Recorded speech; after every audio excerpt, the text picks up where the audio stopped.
Selamat siang. Siang ini kita akan belajar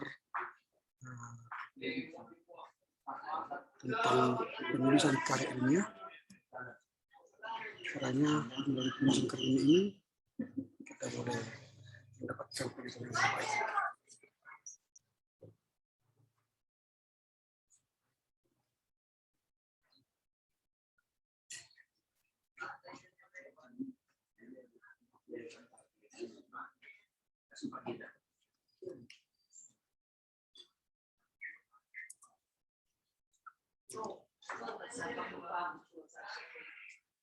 Selamat siang bagi kita semua. Selamat siang, Pak. Siang, Pak. Bagaimana kabar siang ini? Baik, Pak. Baik, Pak. Baik semua. Jadi waktu itu kalau ada yang baru Apakah suara saya kedengaran dengan baik? Kedengaran, Pak. Kedengaran, Pak. Ya. Oke, sambil menunggu temannya, kita di kelas ini ada 8 orang gitu ya. 8 orang yang hadir sekarang, sudah hadir semua 8 orang ya.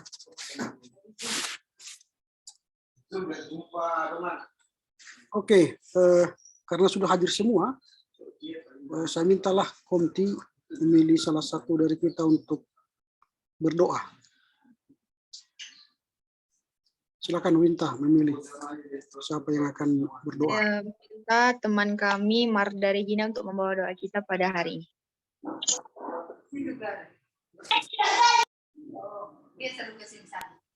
Baiklah, kita satu dalam doa. Ya, yang bertata di kerajaan surga, puji syukur kami panjatkan kehadirat-Mu Tuhan. Tuhan, sementara kami akan memulai pelajaran kami, berkat pelajaran ini agar kami dapat mengerti Tuhan, juga dosen kami agar dia menjelaskan dan kami juga mengerti Tuhan. Tuhan, baik dosa yang kami perbuat, kiranya Engkau yang mengampuninya. Hanyalah doa nama yang sempurna, sempurnakanlah dalam nama Yesus, Juru Selamat kami yang hidup. Amin. Amin. Oke, baik. Ini pertemuan kita yang pertama untuk penulisan karya ilmiah ya. Ini menjadi bagian penting bagi kalian nanti dalam rangka menulis paper-paper ilmiah kalian ke depan. Karena nanti setelah mulai kuliah, para dosen akan memberikan banyak hal, tugas-tugas, baik tugas pribadi, kelompok, yang akan kalian kerjakan. Tentu bagaimana cara mengerjakannya, hal ini kita akan pelajari. Apa yang akan kalian tahu atau kalian siapkan, sehingga nanti paper kalian sesuai dengan standar ilmiah. Nah itu ya. Tentu ini bukan sesuatu yang baru bagi kalian, karena mungkin di SMA dulu kalian sudah pernah belajar bagaimana cara mengutip sebuah artikel atau mengutip sebuah buku atau jurnal dan sebagainya. Tapi kalaupun belum kalian pelajari semasa SMA, baiklah kita akan mencoba diskusi pada siang hari ini, dan tentu selama 1 semester ke depan kita akan berbincang soal bagaimana menulis paper ilmiah dengan baik. Nah, siang ini kita akan hanya membahas silabus, dan nanti kita akan memfinalkan silabus ini. Setelah itu kita akan mulai belajar. Dari beberapa catatan saya kemarin di kelas-kelas lainnya, saya perlu tambahkan bahwa di proses perkuliahan kita, nantinya misalnya kalau ada tugas-tugas, baik itu pribadi maupun kelompok, supaya dikerjakan sesuai dengan standar-standar ilmiah. Nah, jadi apa itu standar ilmiah? Itu yang akan kita bahas satu semester ke depan. Nah, untuk mempersingkat pertemuan kita, karena hanya pendahuluan pembahasan silabus, maka kita akan mencoba melihat apa itu standar kompetensi dari mata kuliah kita ini, sehingga kalian bisa membayangkan nanti apa yang harus kita garap, kita kerjakan satu semester ke depan. Standar kompetensi dari penulisan karya ilmiah ini ialah kita akan mampu mempelajari tentang penulisan karya ilmiah. Dalam penulisan karya ilmiah yang akan kita godok satu semester ini, akan banyak hal kita pelajari. Karena apa? Seperti yang saya bilang tadi, saya katakan tadi, kita tidak terlepas dari banyak paper, makalah, laporan karya ilmiah, artikel, dan seminar yang akan kita kerjakan selama kita berproses studi di STT. Dan puncak dari paper itu nantinya ialah skripsi. Nah, itu akan puncaknya. Mahakarya kita nanti ialah skripsi. Tapi tugas-tugas lain yang melatih kita menuju skripsi ialah ada paper akalah, laporan karya ilmiah, lalu menulis artikel, seminar, dan lain-lain. Nah, inilah kompetensi standar yang akan kita lihat selama satu semester ke depan. Lalu kalau kita sudah mengetahui standar kompetensi mata kuliah kita ini, maka kita akan melihat standar atau kompetensi dasar kita.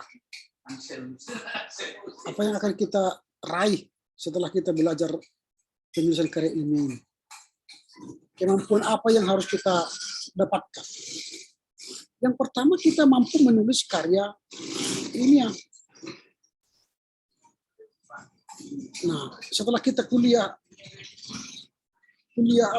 mata kuliah ini selesai, kita bisa menulis karya ilmiah. Itu yang pertama.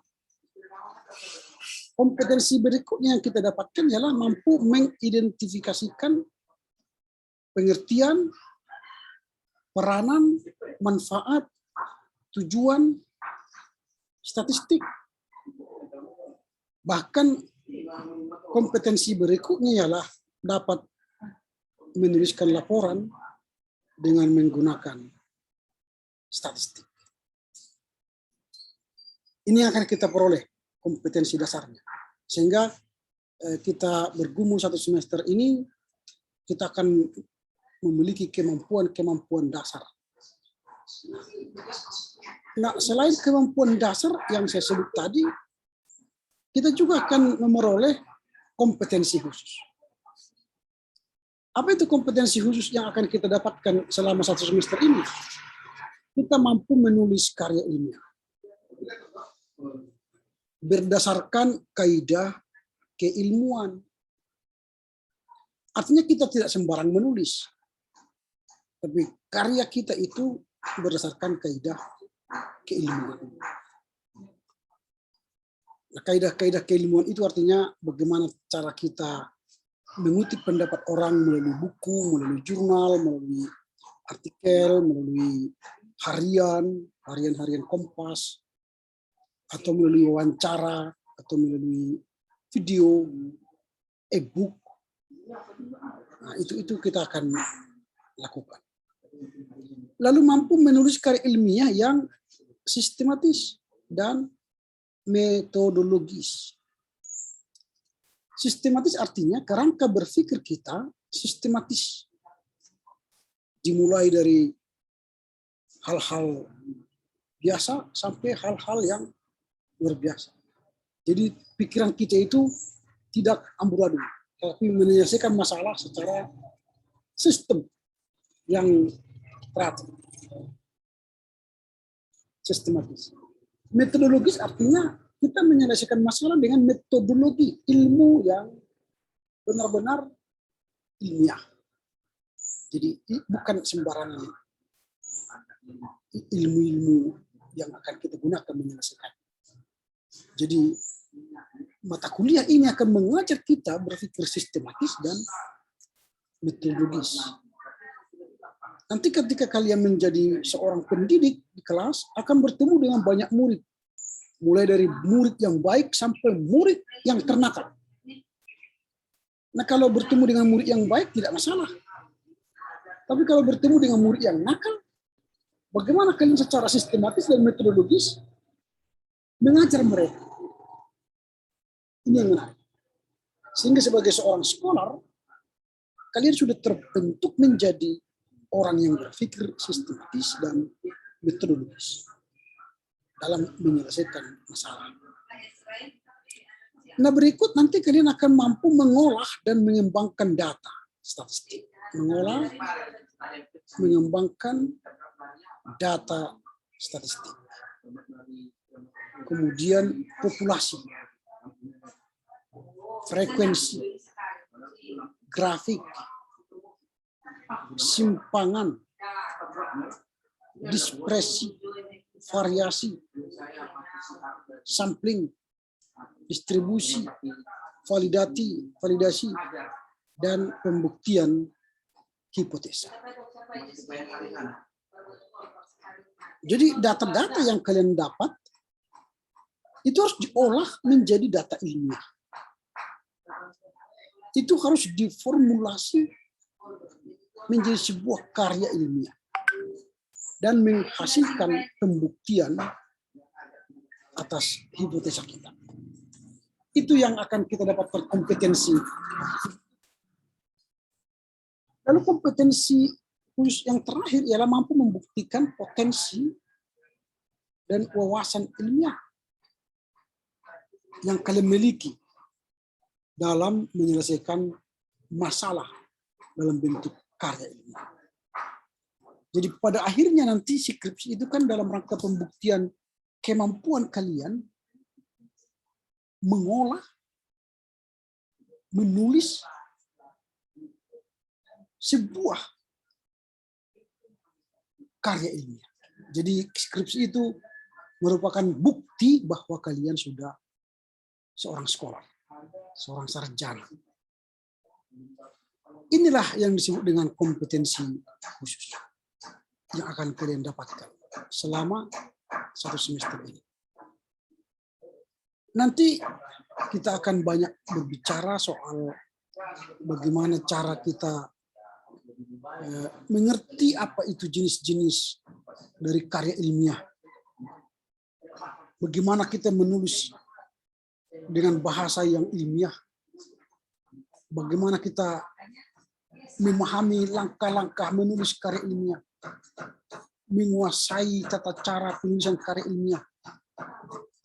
Lalu kita akan melihat juga sekilas tentang bagaimana karya ilmiah itu kita publikasi di berbagai media atau kita cetak. Ini yang akan kita lihat.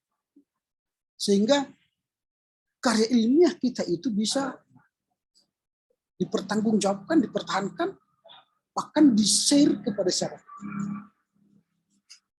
Inilah karya ilmiah. Seorang ahli akan terkenal dari karya ilmiah yang dia publikasi. Jadi kalau kalian seorang guru, kalian harus mampu menulis artikel yang berkaitan dengan naradidik kalian. Bagaimana naradidik itu berproses, kalian mengajar juga mengalami dinamika, lalu tulisan kalian itu menginspirasi para guru lain atau memotivasi para murid lain untuk lebih berkembang. Ini yang kita lakukan melalui karya ilmiah. Kalau kita mengajar di kelas kan tidak terpublikasi.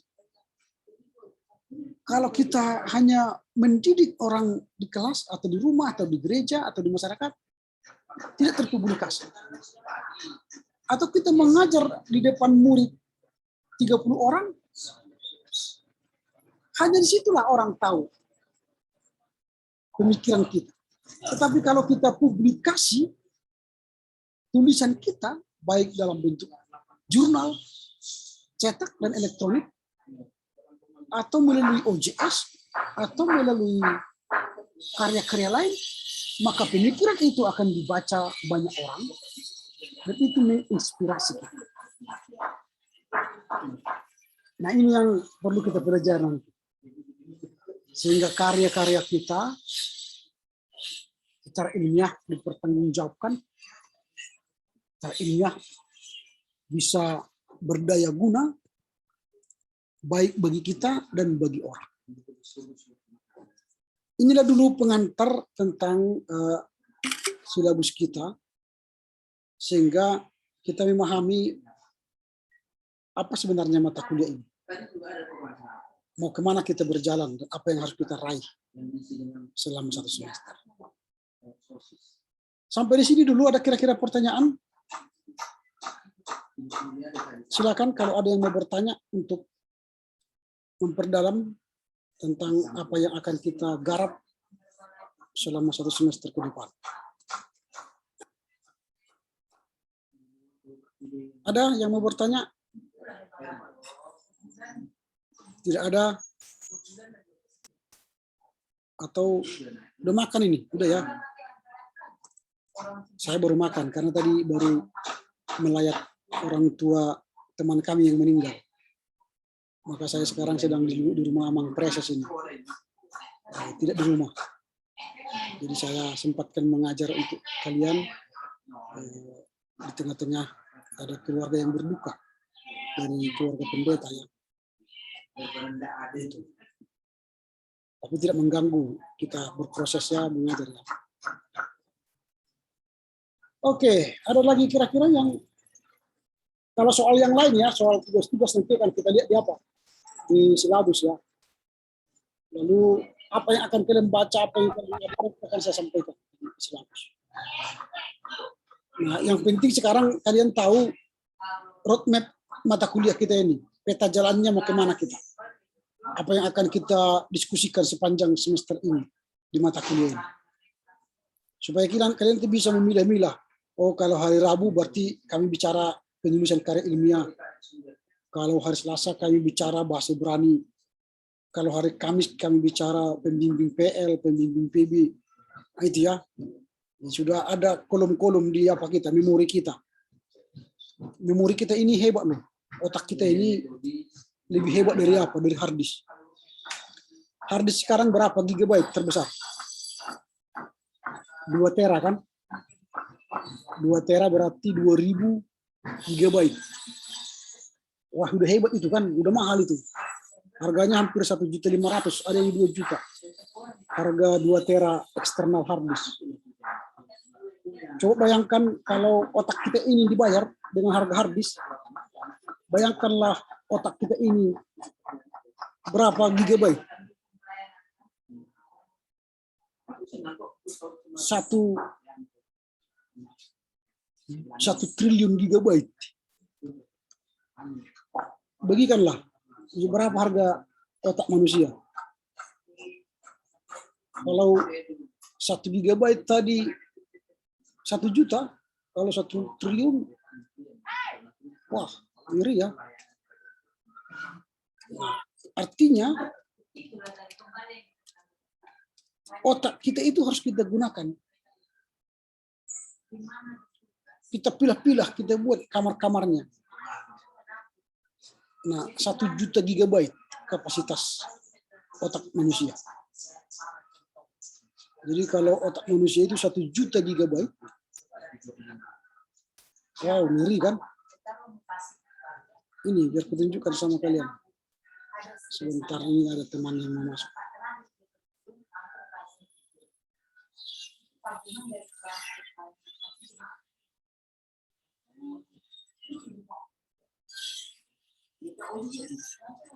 sorry.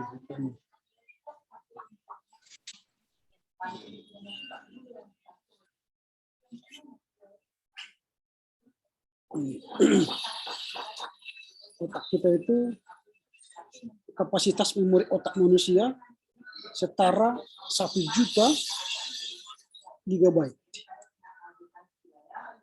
Jadi kalau 1 gigabyte tadi 1 juta, 1 juta kali 1 juta harganya 1 triliun.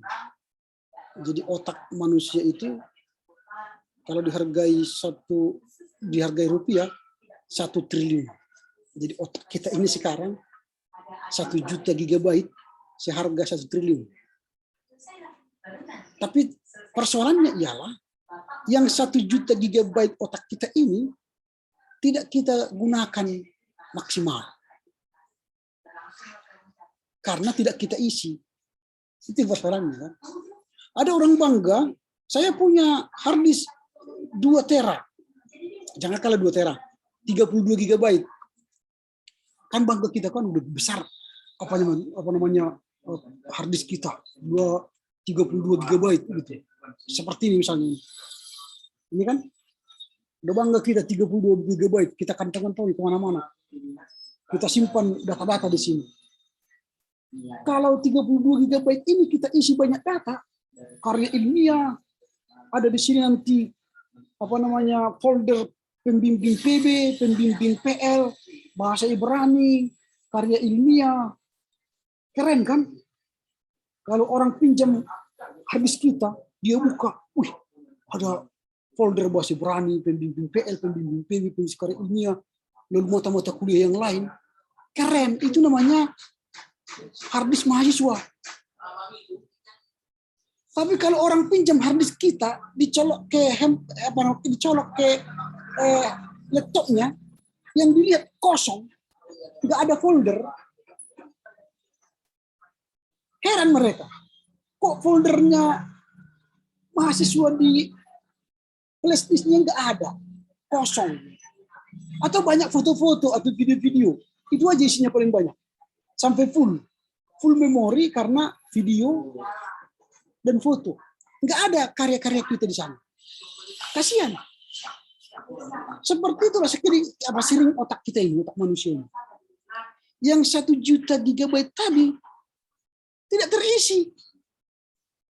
Kosong, nggak ada isinya. Makanya banyak orang cepat tua. Pikun. Karena otaknya tidak diisi. Jadi otak manusia itu perlu disambung setiap hari. Kalau tidak tersambung, maka kita akan menjadi pikun. Setiap hari harus disambung. Sel otak itu harus tersambung. Otak yang tidak tersambung selnya, dia akan mati. Maka 1 juta gigabyte otak manusia itu, kalau kita tidak gunakan disambung dengan baik, maka dia mati sendiri. Mati sendiri. 1 hari hampir 1000 sel atau 1 juta sel mati. Sel otak kita. Maka cepat tua. Tetapi sekali tersambung, dia akan terus teringat di otak kita. Makanya banyaklah membaca. Kalau tidak ada kalian bacalah Alkitab, maka otak kita ini semakin terpakai. Semakin banyak isinya, makin cerdas, maka banyak orang panjang umur karena otaknya dipakai. Tapi banyak orang pikun karena otaknya tidak terpakai. Nah, jadi gunakanlah memori yang luar biasa yang dari Tuhan itu. 1 juta gigabyte. Isilah itu dengan folder-folder. Ya. Jadi kalau hari Selasa foldernya keluar bahasa Ibrani, Rabu foldernya keluar penulisan karya ilmiah, Kamis foldernya keluar pembimbing PB, pembimbing. Oke, begitulah dulu. Nah, ini pengantar untuk brainstorming namanya, supaya kalian bisa memanfaatkan mengisi otak itu lebih baik. Jadi otak kita ini lebih kencang dari apa? Mbah Google. Coba Mbah Google, klik sesuatu. Misalnya kalau kalian klik seperti ini, nah kan misalnya diklik ini kapasitas otak manusia, langsung keluar dia. Atau kalian klik misalnya penulisan karya ilmiah yang benar, kan keluar dia. Mengapa keluar ini dikeluarkan oleh Google? Karena si Google telah merekam ini, telah menyambung, telah ada tersambung dengan mereka, sehingga mereka ketika ketik tapi coba kalian ketik seperti ini, warna lapteum.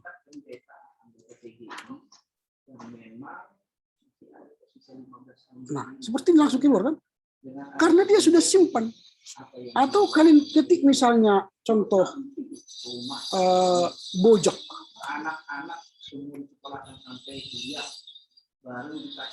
Kan? Semua dia rekam.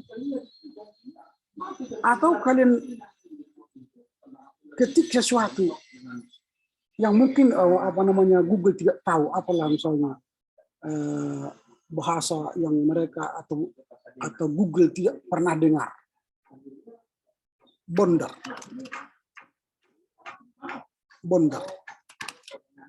atau bagot.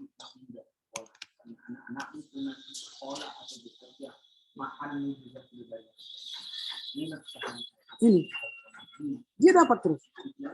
Tapi kalau misalnya dia tidak tahu atau tidak, kita sembarang begini, tidak ada dalam apa, keluar dia gini. Did you mean Magagula? Did you mean? Karena dia tidak pernah mencatat ini dalam mesinnya. Did you mean Magula? Seperti itulah otak kita. Kalau banyak kita isi data ke otak kita ini, tiba ujian tengah semester atau tiba ujian semester, dibuat pertanyaan oleh dosen, keluar dia. Karena sudah pernah tersimpan. Tapi kalau misalnya dibuat soal, kalian tidak pernah belajar, tidak pernah mendalami, kalian tidak tahu, kelihatan langsung muka kalian, gini. Artinya, what do you mean? Karena tidak ada tersimpan di sini. Ini. Dia peras otaknya. Coba cari.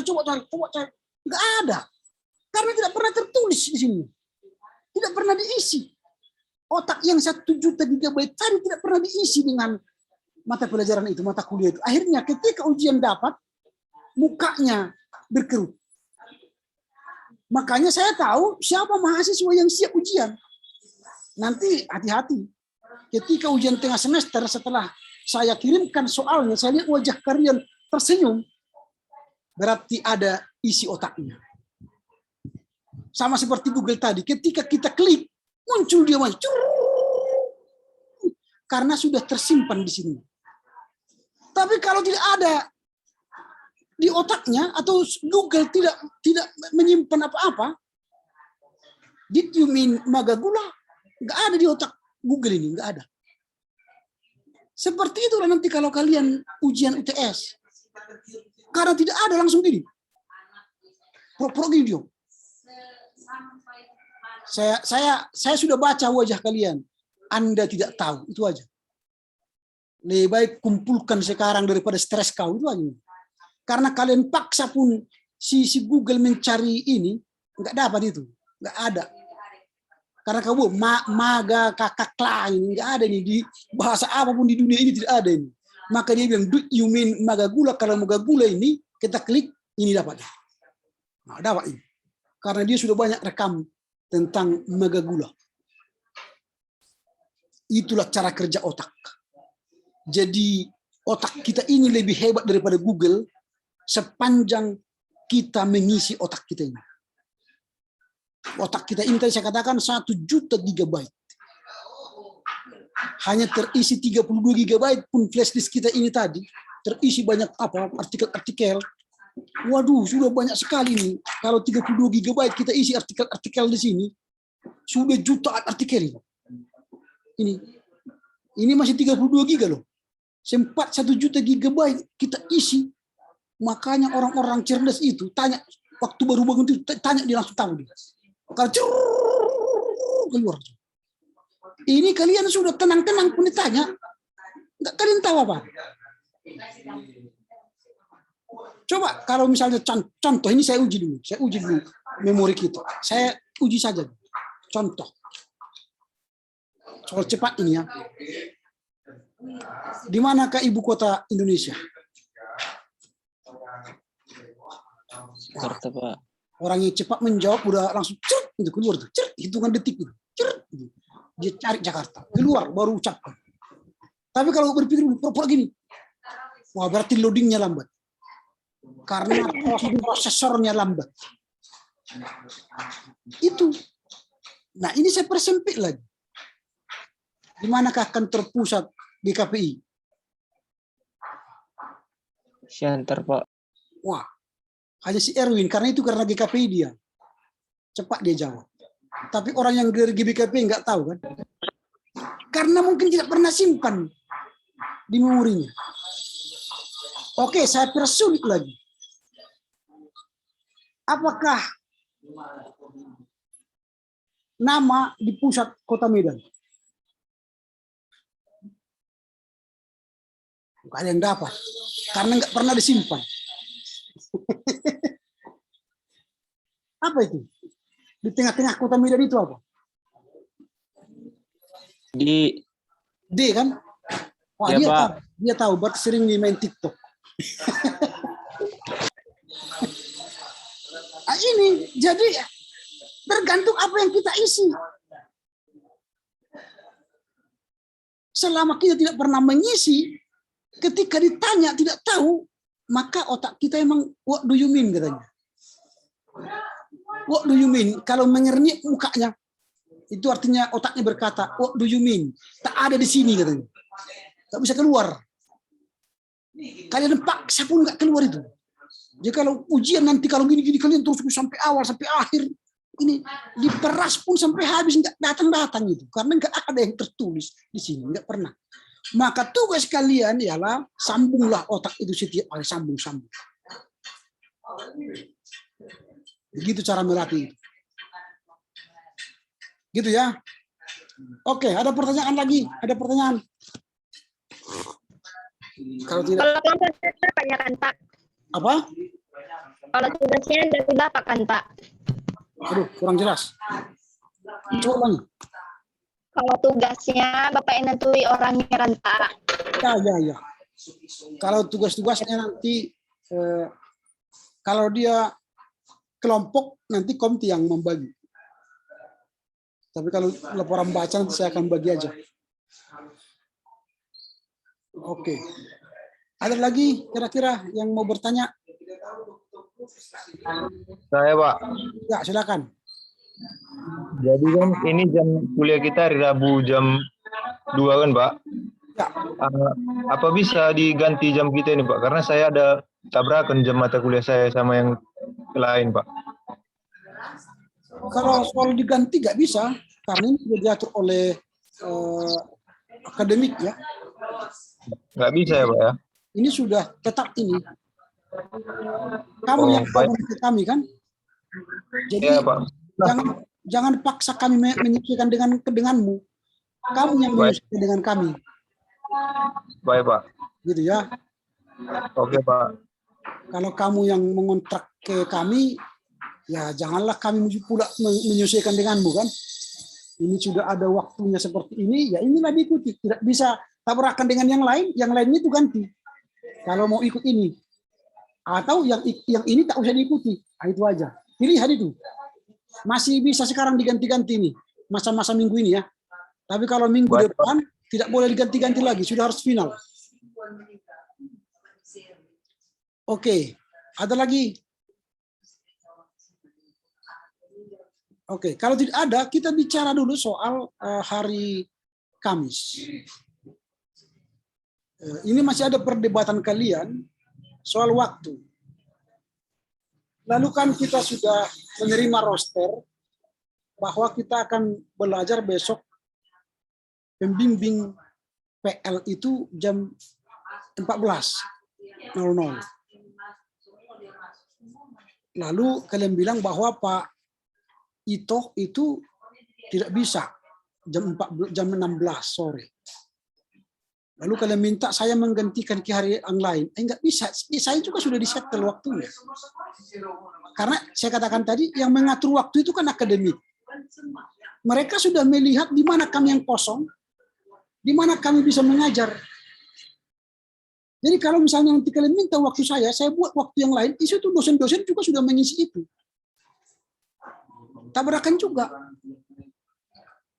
Nah, jadi solusinya bagaimana? Makanya saya katakan solusinya ialah suruhlah si Ito itu bicara dengan akademik.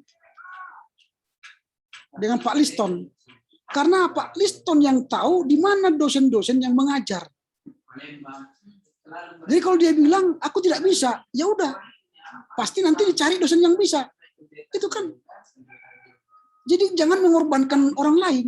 Gitu. Saya juga sudah punya jadwal.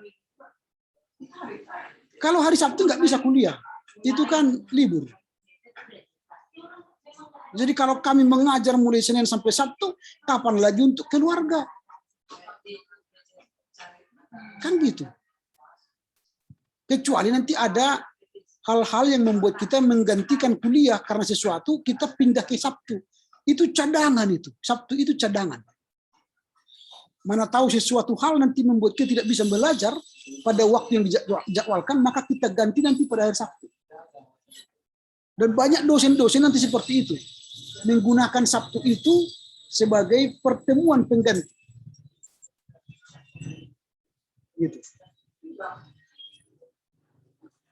Oke, gitu ya. Jadi nanti kalian bicarakanlah, sampaikan ke Pak Ito itu supaya dia menghubungi Pak Liston, dan Pak Liston nanti akan menentukan kapan dia bisa mengajar. Oke ya, tentang itu sudah clear ya saya pikir ya. Karena minggu-minggu ini kalian yang mengatur apa kalian, perkuliahan kalian. Sama seperti tadi yang bertanya tadi, setelah saya terangkan dia keluar kan, left dia. Jadi jangan gara-gara dia abang tingkat, dia masuk ke kita, langsung dia mengatur kita. Emangnya lu siapa? Gak boleh dong. Dia yang gabung ke kita, disuruhnya kita mengalah kepada dia. Enak di dia kan? Enak di lo itu katanya. Emangnya lo siapa? Nah, jadi gitu ya. Jadi kalau ada orang lain bergabung dengan kita, jadi jangan dia mengatur kita. Kita yang tunduk pada perkuliahan kita. Oke ya. Baik, kalau tidak ada lagi, saya pikir sampai di sini dulu. Nanti minggu depan kita akan lanjut lagi. Semoga silabus nanti bisa selesai segera. Itu bisa kita perbaiki dengan sesuatu perkuliahan kita bisa perbaiki, bisa sempurnakan. Oke, sampai di sini dulu. Silakan Winta memilih siapa di antara kita untuk menutup perkuliahan kita. Terima kasih ya atas perhatiannya. Terima kasih Pak. Kami minta teman kami Rima untuk membawa doa penutup kita. Mari kita buat Tuhan, kita berdoa. Terima kasih Tuhan Yesus, terima kasih Bapak atas penyertaan-Mu di mana kami masih bisa mensatukan hati kami untuk pembelajaran pada saat ini Bapak. Walaupun pembelajaran ini belum serius Bapak, kami tetap bisa menyerahkan itu kepadamu ya Bapak. Apapun rencana kami ke depannya ya Bapak, biarlah tangan pengasihan-Mu turun ke dalam kehidupan kami ya Bapak, dan rencana-rencana kami selanjutnya ya Bapak. Berkati juga kami ya Bapak, setiap langkah kaki kami untuk melangkah atas aktivitas kami selanjutnya Bapak. Biarlah kami itu menyerahkan semuanya kepadamu, biarlah Engkau memberikan curahan berkat pada kami ya Bapak. Tuntun setiap langkah kaki kami ya Bapak, agar kami bisa melangkah berjalan kebenaran-Mu ya Bapak. Begitu juga Bapak, Kami berdoa meminta permohonan kepada-Mu ya Bapak, Engkau yang memberkati setiap perkuliahan kami ya Bapak. Engkau yang menangani setiap permasalahan yang ada pada saat kami hadapi ya Bapak. Terima kasih Bapak, terima kasih Yesus. Kami berdoa melalui anak-Mu Tuhan Yesus Kristus dan mengucap syukur. Amin. Amin. Oke, terima kasih ya. Selamat siang semuanya ya. Selamat siang, Pak. Oras Yahobu. Cuy.